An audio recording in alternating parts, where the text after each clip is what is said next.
আসসালামু আলাইকুম প্রিয় দর্শক, চ্যানেল আই সংবাদ এখন স্টুডিও থেকে আপনাদের শুভেচ্ছা সহ স্বাগত জানাচ্ছি। আর পুরো সংবাদ জুড়েই আপনাদের সঙ্গে থাকবো আমি সাইদুর রহমান। আশা করছি আপনারা আমাদের সঙ্গে থাকবেন। এখন সবার আগে শুনুন যথারীতি ফ্রেশ আটা ময়দা সুজি সংবাদ শিরোনাম। সুচিকিৎসা পুনর্বাসন ও রাষ্ট্রীয় স্বীকৃতির দাবিতে জুলাই গণঅভ্যুত্থানে আহতদের সড়ক অবরোধ, আলাদা অধিদপ্তর গঠনের ঘোষণা।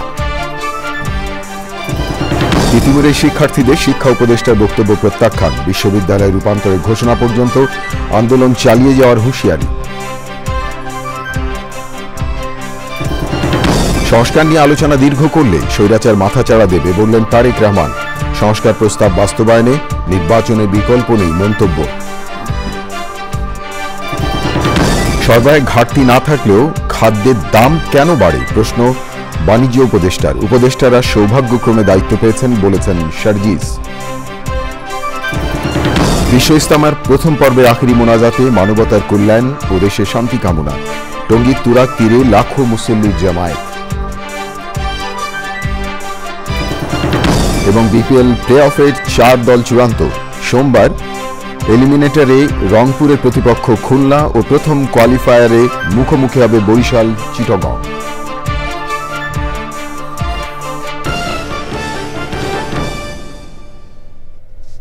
প্রিয় দর্শক, এছাড়াও নিটল টাটা বিশেষ সংবাদে যা থাকছে।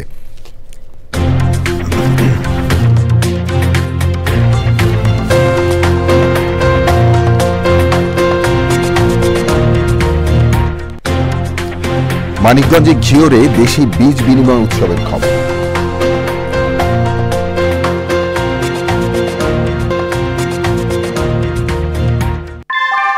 অনেকদিন থেকে আমার ইচ্ছা ছিল যে গিটার শিখবো। আমি যেহেতু স্টুডেন্ট, একবারে এতগুলো টাকাও ম্যানেজ করা সম্ভব হবে না। জানতে পারলাম বাবার মাধ্যমে যে বিকাশে সেভিংস করা যায়। এটা সবথেকে ভালো লাগে যে কম অ্যামাউন্ট দিয়ে করা যায়। ক্যাশ আউট করতে গেলে কোনো চার্জ লাগে না। বিকাশ অ্যাপে ডিপিএস টাকা জমায় সারা দেশ। ধন্যবাদ প্রিয় দর্শক আমাদের সাথে যোগ দেওয়ার জন্য। এতক্ষণ সংবাদ শিরোনাম শুনলেন, চলুন যাওয়া যাক পুরো খবরে। আর এখনকার এই সংবাদ আয়োজন একই সঙ্গে চ্যানেলে ইউটিউব চ্যানেলে এবং চ্যানেলে ওটিটি প্ল্যাটফর্ম আইস্ক্রিনে লাইভ স্ট্রিম হচ্ছে। সুচিকিৎসা রাষ্ট্রীয় খেতাবের স্বীকৃতি এবং পুনর্বাসনের দাবিতে রাজধানী মিরপুর কল্যাণপুর সড়ক অবরোধ করেন জুলাই গণঅভ্যুত্থানের আহতরা। এতে রাজধানী জুড়ে তীব্র যানজটে ভোগান্তিতে পড়েন পথচলতি মানুষ।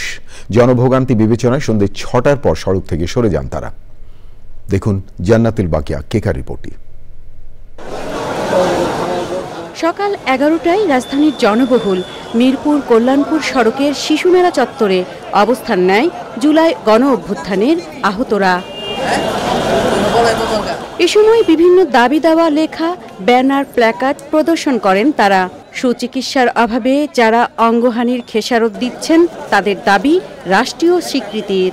আমাদের আহতদের ভাইদের জন্য একটা দিন ভোগান্তি করলে কি তাদের কি বেশি কষ্ট হয়ে যাবে? আমাদের রাষ্ট্রীয় সম্মাননা এবং কি আমাদের পুনর্বাসন, স্বৈরাচারের দোষর যারা আছে তাদের বিচারের আওতায় আনতে হবে খুব দ্রুত।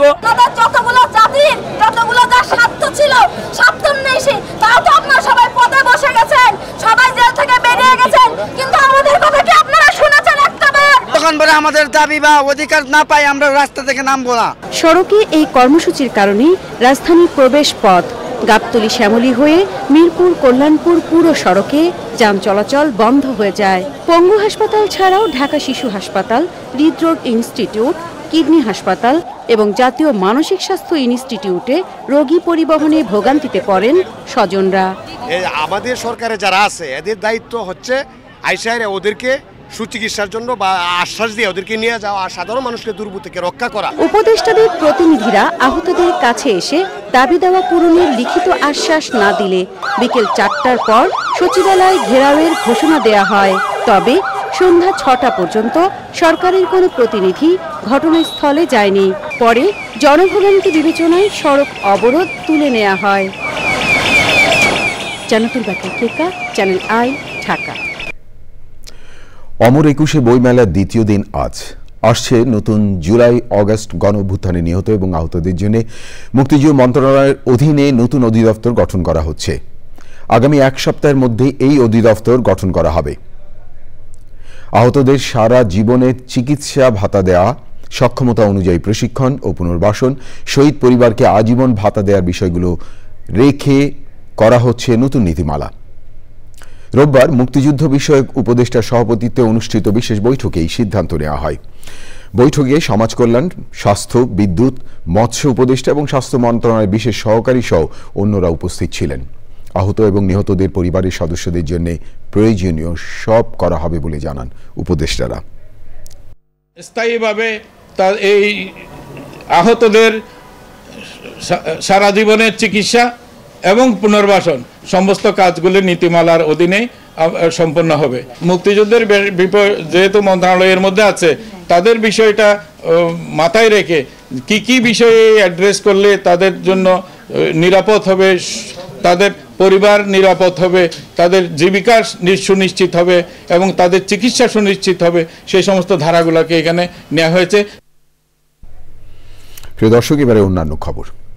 তিতুমিরকে স্বতন্ত্র বিশ্ববিদ্যালয় করা হবে না, শিক্ষা উপদেষ্টা এমন বক্তব্য প্রত্যাখ্যান করে আরও কঠোর আন্দোলনের হুঁশিয়ারি দিয়েছেন তিতুমির কলেজের শিক্ষার্থীরা। তিতুমির কলেজকে বিশ্ববিদ্যালয় ঘোষণা না করা পর্যন্ত আন্দোলন চালিয়ে যাওয়ার ঘোষণা দিয়েছেন তারা। রিপোর্টে আরও জানাচ্ছেন সহকর্মী শহীদুল্লাহ রাজু। ঢাকার সরকারি তিতুমির কলেজকে স্বতন্ত্র বিশ্ববিদ্যালয়ে রূপান্তরের দাবিতে বেশ কিছুদিন ধরেই কলেজের সামনে সড়ক অবরোধ করে বিক্ষোভ ও অনশন করছেন শিক্ষার্থীরা।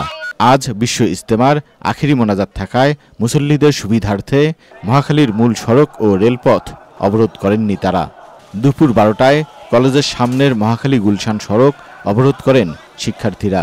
দীর্ঘ 5 দিনের অনশন কর্মসূচি চলমান, তিতুমির বিশ্ববিদ্যালয়ে দেওয়ায় রূপান্তর করাই হলো আমাদের প্রধান দাবি।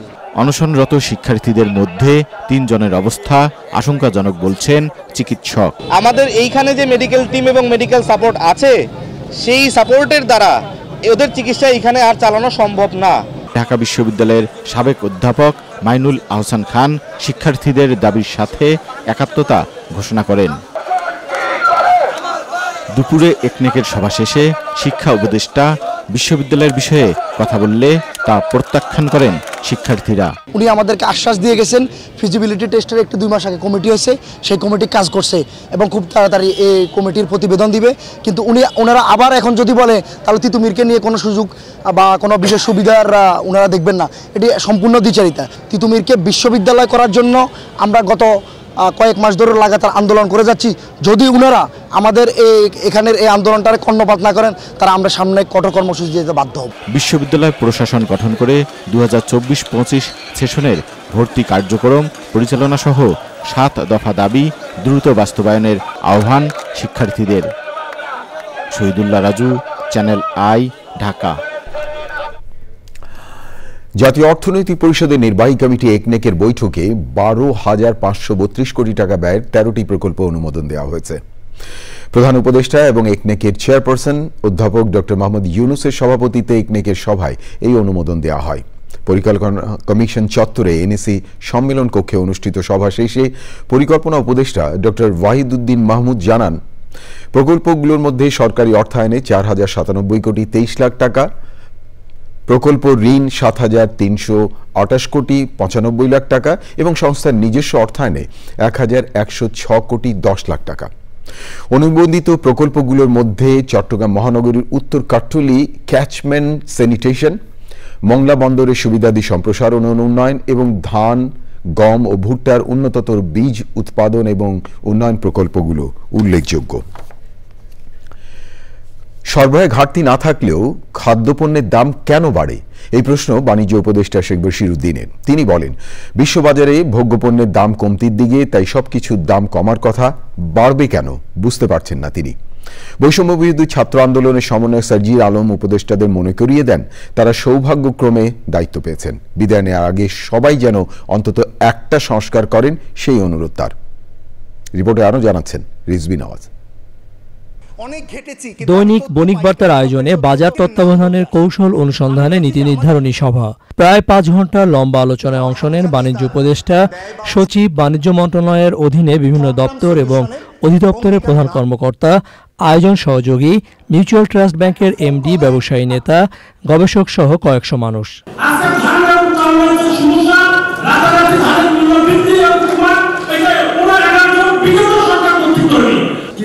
প্রতিযোগিতা বিরোধী একটা অবস্থানে কৃষকের 5 গুণ বেশি দামে এগুলো কীটনাশক কিনতে হচ্ছে, যেটা আমরা এখানে উৎপাদন করতে পারছি। সাধারণ নাগরিকদের মতো সরকারের কাজে হতাশ বৈষম্য বিরোধী আন্দোলনে নেতৃত্ব দেওয়া শিক্ষার্থী নেতারাও। এই নীতিমালার কারণে গত সরকারের সময় লুণ্ঠনকারী, ঋণ খেলাফি, দখলদার এদের আধিপত্য তৈরি হয়েছিল। সেই একই ধরনের নীতিমালা যদি অব্যাহত থাকে এখনো এই সরকারের সময়, তাহলে তো পরিবর্তন কিছু হবে না। আমরা এটা মনে করতে পারি যে যারা আজকে এখানে আসলে সম্মানিত উপদেষ্টা হিসেবে রয়েছেন, যে কোনো মন্ত্রণালয় হোক না কেন, তারা এত রক্ত এবং জীবনের বিনিময়ে সৌভাগ্যক্রমে এরকম একটা সুযোগ পেয়েছেন। সো 1 বছরে বা যতটুকুই সময় আছে আমাদের হাতে, ওই সময় কিছু একটা করে দেখান। রমজানে জিনিসপত্রের দাম বাড়বে না বলে আশ্বস্ত করেন নীতি নির্ধারকরা। ইনশাআল্লাহ আমি এটাও আপনাদেরকে অ্যাসিওর করতে চাই, গোয়িং ফরওয়ার্ড ইন রমাদান ইনশাআল্লাহ সমস্যা হবে না। চিনি, তেল, ছোলা, খেজুর এর কোনো সংকট বাজারে নেই। বাজার নিয়ন্ত্রণে গণমাধ্যমের কাছ থেকে ইতিবাচক সহযোগিতা চান বাণিজ্য উপদেষ্টা। রিজভিন আওয়াজ, চ্যানেল আই, ঢাকা। আখরি মোনাজাতের মধ্য দিয়ে শেষ হল বিশ্ব ইজতেমার প্রথম পর্ব। টঙ্গীর তুরাগ তীরে মুসলমানদের দ্বিতীয় বৃহত্তম ধর্মী জামায়াতের আখরি মোনাজাতে বিশ্ব মানবতার কল্যাণ এবং দেশের শান্তি কামনা করেন লাখ লাখ ধর্মপ্রাণ মুসল্লি। প্রিয় দর্শক, মঈন হোসেন এবং রাসেল জামাতদারের ভিডিও চিত্রে দেখুন চকর মালিথা রিপোর্টটি। সুবে সাদিকের সময় সামিয়ানার নিচে দাঁড়িয়ে ফজরের নামাজ আদায় করেন লাখ লাখ মুসল্লি। এরপর থেকেই মুসল্লিদের অপেক্ষা আখেরি মোনাজাতের। মাইকে চলছে বয়ানের আওয়াজ। আল্লাহর করুণা লাভের আশায় ছুটে আসার এই ব্যাকুলতা ধর্মপ্রাণ মুসল্লিদের। সকাল 8:30টার দিকে ভারতের মৌলানা ইব্রাহিম দেওলা উর্দুতে নসিহতমূলক সমাপনী বয়ান শুরু করেন। বয়ানের তর্জমা করেন তাবলিগ জামাত বাংলাদেশের শীর্ষ মুরব্বী মৌলানা মোহাম্মদ জুবায়ের। 40 মিনিটের বয়ানে দুনিয়া এবং আখেরাত নিয়ে গুরুত্বপূর্ণ কথা বলেন তারা। সকাল 9:10 মুসল্লিদের মোনাজাতের জন্য প্রস্তুত হতে বলেন মৌলানা জুবায়ের। শুরু হয় কাঙ্ক্ষিত সেই মোনাজাত। 3 দিন ধরে ইজতেমায় অংশ নেওয়া দেশ বিদেশের লাখ লাখ মুসল্লিদের সঙ্গে মোনাজাতে অংশ নেন সারা দেশ থেকে আসা মানুষ। প্রথমে আরবি এবং পরে বাংলা মোনাজাতে পাপ মুক্তি আর পরম করুণাময়ের অপার সন্তুষ্টি অর্জনে দুহাত তুলে কান্নায় ভেঙে পড়েন অনেকে। 25 মিনিটের মোনাজাতে মৌলানা জুবায়েরও কান্না জড়িত কণ্ঠে বারবার ক্ষমা চান মহান আল্লাহ রব্বুল আলামিনের দরবারে। আল্লাহ রব্বুল আলামিনের কাছে দেশ এবং বিশ্ব মানবতার শান্তি ও কল্যাণ কামনা করেন সবাই। সোমবার থেকে আবার শুরু হচ্ছে দ্বিতীয় পর্বের বিশ্ব ইজতেমা। বিশ্ব ইজতেমার আখেরি মোনাজাত শেষে লাখ লাখ মুসল্লি ফিরে যাচ্ছেন মানুষকে আল্লাহর রাস্তায় দাওয়াত দেওয়ার উদ্দেশ্য নিয়ে। কারণ তারা মনে করেন দাওয়াত ছাড়া কোনো আমলই পূর্ণ হয় না। চকর মালিথা, চ্যানেল আই, বিশ্ব ইজতেমা, টঙ্গী। বিএনপির ভাইস চেয়ারম্যান শামসুজ্জামান দুদু বলেছেন, কেউ কেউ পাহাড়ের সমস্যা জিইয়ে রেখে ব্যবসা করতে চায়, আর রাজনীতির মূল উদ্দেশ্যই হচ্ছে সমস্যা সমাধান করা। জাতীয় প্রেস ক্লাবে বাংলাদেশ প্রফেশনালসের উদ্যোগে বাংলাদেশের পার্বত্য চট্টগ্রাম সমস্যা উত্তরণে রাজনৈতিক ভাবনা শীর্ষক আলোচনা সভায় তিনি এসব কথা বলেন। শামসুজ্জামান দুদু বলেন, পার্বত্য অঞ্চল, সমতল অঞ্চল সবাই কিন্তু বাংলাদেশি। পাসপোর্টে বাংলাদেশি উল্লেখ আছে, বাঙালি নয়। আমরা সবাই বাংলাদেশি, এটা বুকে ধারণ করতে পারলে 90% সমস্যা সমাধান হয়ে যাবে।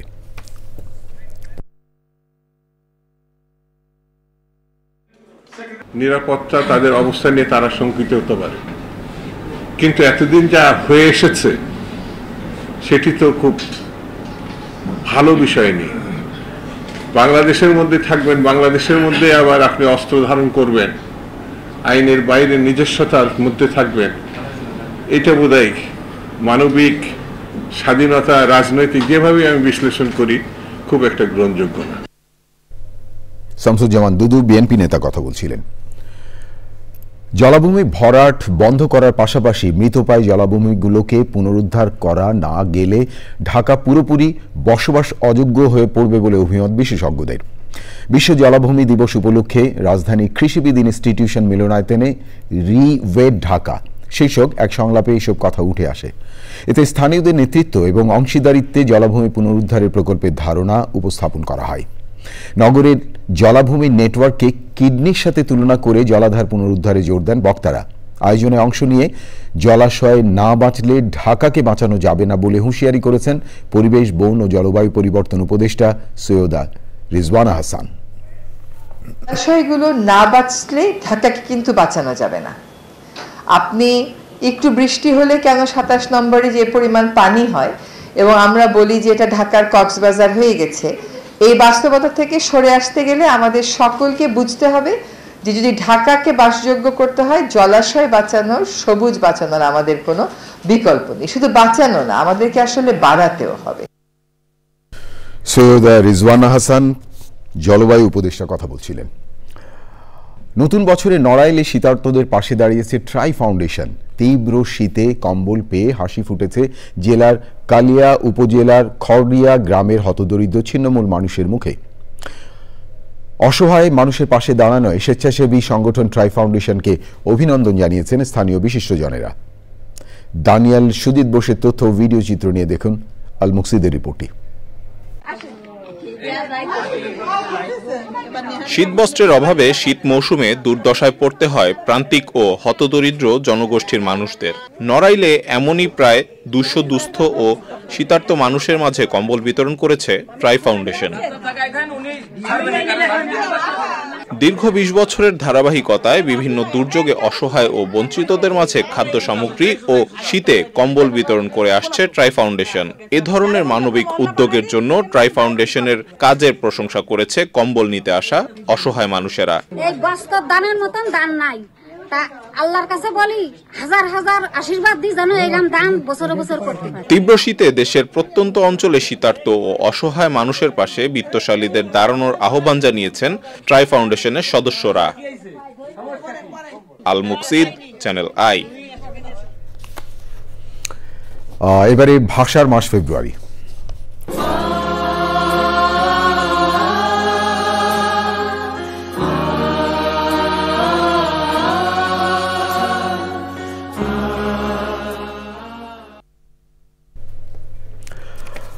অমর একুশে বইমেলার দ্বিতীয় দিন আজ। আসছে নতুন নতুন বই। প্রিয় দর্শক, সেখানে আছেন আমাদের সহকর্মী ইফতেখার উদ্দিন, যাচ্ছি তার কাছে। ইফতি, নিউজ স্টুডিও থেকে আমি সাইদুর রহমান বলছি, নিশ্চয়ই আপনি আমাকে শুনতে পাচ্ছেন। আজকে তো বইমেলার দ্বিতীয় দিন, একটু বলেন তো যে বইমেলার পাঠক সমাগম কেমন এবং বিস্তারিত।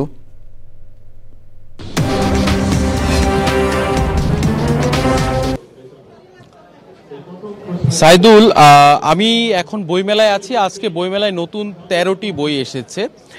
আমি বইমেলায় আজকে এমন একটি স্টলের সামনে রয়েছি যেই স্টলটি থেকে আসলে 1972 সালে 8ই ফেব্রুয়ারি মাত্র 32টি বই নিয়ে বাংলা একাডেমির বর্ধমান হাউসের সামনে থেকে বইমেলা যাত্রা করে। তো এই বইমেলার প্রাণপুরুষ চিত্তরঞ্জন সাহা, যিনি আসলে মুক্তধারা পাবলিকেশন বা মুক্তধারা প্রকাশনী মাধ্যমে এই বইমেলার উৎপত্তি হয়। তো এই বইমেলার এই স্টলটি বরাবরই আসলে অ্যালট পেয়ে থাকে বইমেলা, এবং এটি একটি ঐতিহাসিক স্টল যে বইমেলা থেকে সবসময় একটু ভিন্ন ধর্মী এবং ইতিহাস ঐতিহ্যকে ধারণ করে বই বিক্রি হয়। তো আমি এখন এই বইমেলার সাথে যেই মুক্তধারা প্রকাশনীর যেই বর্তমানে যিনি আছেন এখানে, আমি তার সাথে একটু এই প্রকাশনী সম্পর্কে একটু জানতে চাইব। আমার সাথে আছেন জনাব ইন্দ্রজিৎ সেনগুপ্ত। আপনি এবারের বইমেলা নিয়ে আসলে কতটা আশাবাদী যে এবার তো অনেক বড় বইমেলা হলো? এবারের মেলাটা পরিসর অনেকটা বেড়েছে এবং মানুষের ভিতরে একটা নতুন প্রত্যাশা আছে। এবারের মেলাতে নতুন কিছু বই আসবে, দেশ ও সমাজভিত্তিক নবজাগরণের উপর কিছু লেখা আসবে। এখনো সব এসে পৌঁছেনি। আর আজকে তো মাত্র দ্বিতীয় দিন, সেই হিসেবে দর্শক সমাগম যথেষ্ট আছে। আমরা আশা রাখতে পারি মেলা আরও জমজমাট হবে আর লেখকদেরও আগমন একটু একটু করে হয়ে যাচ্ছে। ধন্যবাদ আপনাকে। সাইদুর, এই ছিল বইমেলা থেকে সর্বশেষ। তবে আমরা বেশ কিছু সমস্যাও দেখতে পেয়েছি যে আজকে দ্বিতীয় দিনেও বইমেলায় কিছু আবর্জনা এখনো পুরোপুরি পরিষ্কার হয়নি। এছাড়া মোবাইল নেটওয়ার্কিং এ একটু সমস্যা রয়েছে। সাইদুর, যাই হোক, আশা করি এই সমস্যাগুলো সমাধান হবে। অনেক ধন্যবাদ ইফতি আপনাকে সরাসরি যুক্ত হয়ে দ্বিতীয় দিনের বইমেলার সমস্ত কিছু জানানোর জন্য। এবারে বিপিএল আপডেট। দেশ বদলাই, পৃথিবী বদলাই, আবার এলো বিপিএল, এলো বিপিএল। 42 ম্যাচের লিগ পর্ব শেষে চূড়ান্ত বিপিএল এর একাদশ আসরের প্লে অফের লাইন আপ। এক মাসের লড়াই শেষে টেবিলের শীর্ষ থেকে প্লে অফে উঠেছে defending champion Fortune Barishal. Chittagong Kings, Rangpur Riders এবং খুলনা টাইগার্সও শেষ চারে নিশ্চিত করেছে।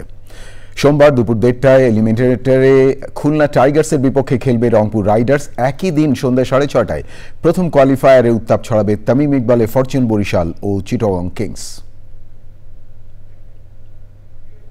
আমার হাতে আরো খবর আছে প্রিয় দর্শক, দেখতে থাকুন চ্যানেল আই সংবাদ। এবারে বিরতি, আর বিরতির পর যা দেখতে পাবেন, লিবিয়ায় ভূমধ্য সাগরের তীর থেকে বিরতির পর ফিরে এলাম আমি সাইদুর রহমান। ধন্যবাদ প্রিয় দর্শক আবারও চ্যানেল আই সংবাদে যোগ দেওয়ার জন্য। লিবিয়ায় ভূমধ্য সাগরের তীর থেকে 20 অভিবাসন প্রত্যাশী মরদেহ উদ্ধার করা হয়েছে। ধারণা করা হচ্ছে তাদের বেশিরভাগই বাংলাদেশি নাগরিক, তবে নিহতদের পরিচয় এখনও নিশ্চিত হওয়া যায়নি। লিবিয়ায় বাংলাদেশ দূতাবাস এসব তথ্য জানিয়েছে। লিবিয়ার পূর্বাঞ্চলে ভূমধ্য সাগরের ব্রেগা তীর থেকে গত দুদিনে এসব মরদেহ উদ্ধার করা হয় বলে দূতাবাস বিভিন্ন সূত্রে জানতে পেরেছে। অভিবাসন প্রত্যাশীদের একটি নৌকা ভূমধ্য সাগরে ডুবে যাওয়ার পর মরদেহগুলো ব্রেগা তীরে ভেসে আসে বলে স্থানীয় উদ্ধারকারী কর্তৃপক্ষের ধারণা। উদ্ধার হওয়া মরদেহের মধ্যে বাংলাদেশি নাগরিক থাকার আশঙ্কার কথা বিভিন্ন সূত্র থেকে জানা গেলেও এখনও নিশ্চিত হতে পারেনি দূতাবাস। বিস্তারিত তথ্য সংগ্রহের জন্য দূতাবাস স্থানীয় কর্তৃপক্ষ সহ সংশ্লিষ্ট সবার সঙ্গে ঘনিষ্ঠভাবে যোগাযোগ রক্ষা করছে। শনিবার দূতাবাসের পক্ষ থেকে জানানো হয় তারা কোন দেশের নাগরিক এখনও নিশ্চিত হওয়া যায়নি, তবে স্থানীয় রেড ক্রিসেন্টের ধারণা তারা সবাই বাংলাদেশের নাগরিক। পরিচয় শনাক্ত না হওয়ায় মরদেহগুলো ব্রেগা থেকে 40 কিলোমিটার দূরে আজদাদিয়ার একটি স্থানে সমাহিত করা হয়েছে। দূতাবাসের নিম্নোক্ত দাপ্তরিক মোবাইল নম্বরে যোগাযোগ করে তথ্য জানা যাবে। আর নম্বর দুটো হলো +218916994202 এবং +218916994207। প্রিয় দর্শক, এবারে নিটোল টাটা বিশেষ সংবাদ।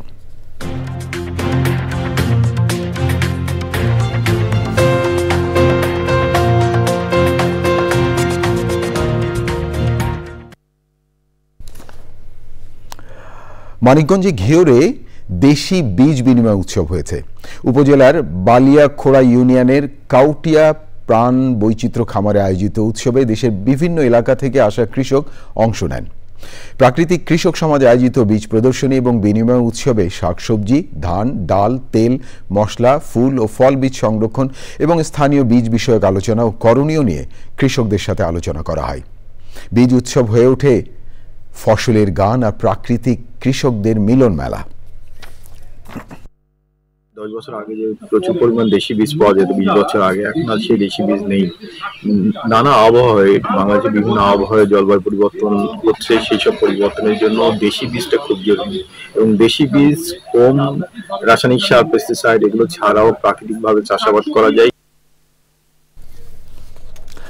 এবারে পূবালী ব্যাংক বাণিজ্য সংবাদ।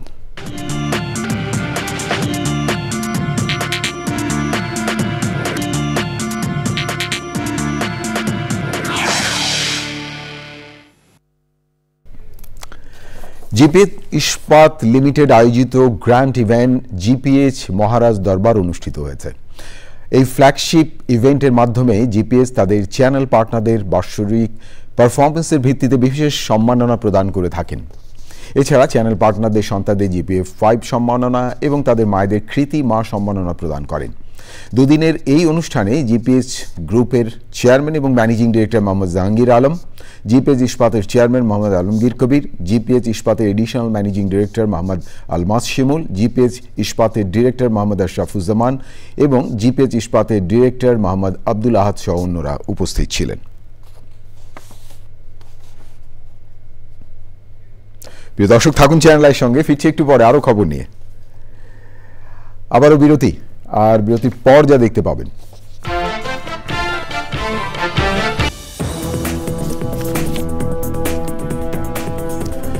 প্রিয় দর্শক, বিরতির পর ফিরে এলাম চ্যানেল আই সংবাদে আরো খবর নিয়ে। আপনাদেরকে আরেকবার স্বাগত জানাচ্ছি।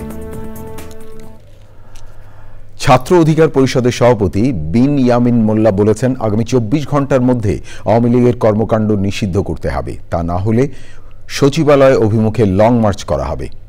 ঢাকা বিশ্ববিদ্যালয়ের মধির ক্যান্টিনে সমসাময়িক রাজনৈতিক পরিস্থিতি নিয়ে জরুরি সংবাদ সম্মেলনে তিনি এই কথা বলেন।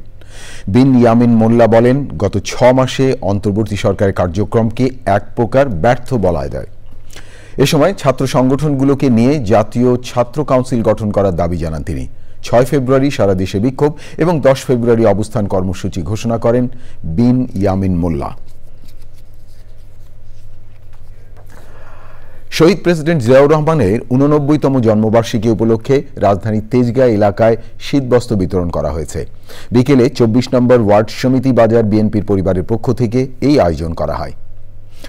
অনুষ্ঠানে ঢাকা উত্তর বিএনপির সাবেক আহ্বায়ক সাইফুল ইসলাম বলেন, সবসময় মানুষের পাশে থেকে রাজনীতি করে বিএনপি।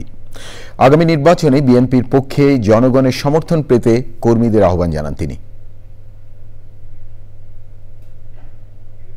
এবারে খেলার খবর। সুচিকিৎসা, পুনর্বাসন ও রাষ্ট্রীয় স্বীকৃতির দাবিতে জুলাই গণঅভ্যুত্থানে আহতদের সড়ক অবরোধ, আলাদা অধিদপ্তর গঠনের ঘোষণা। তিতুমিরের শিক্ষার্থীদের শিক্ষা উপদেষ্টার বক্তব্য প্রত্যাখ্যান, বিশ্ববিদ্যালয় রূপান্তরের ঘোষণা পর্যন্ত আন্দোলন চালিয়ে যাওয়ার হুঁশিয়ারি।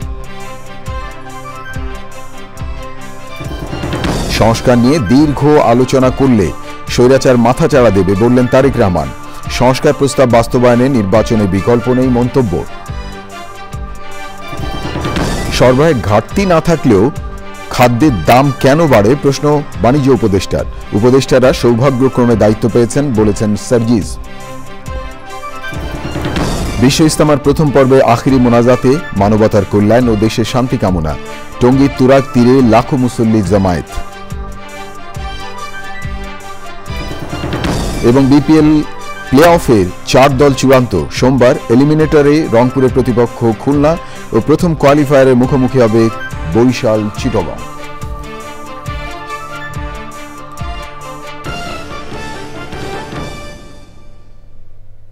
প্রিয় দর্শক, এতক্ষণ চ্যানেল আই সংবাদ দেখার জন্য অসংখ্য ধন্যবাদ।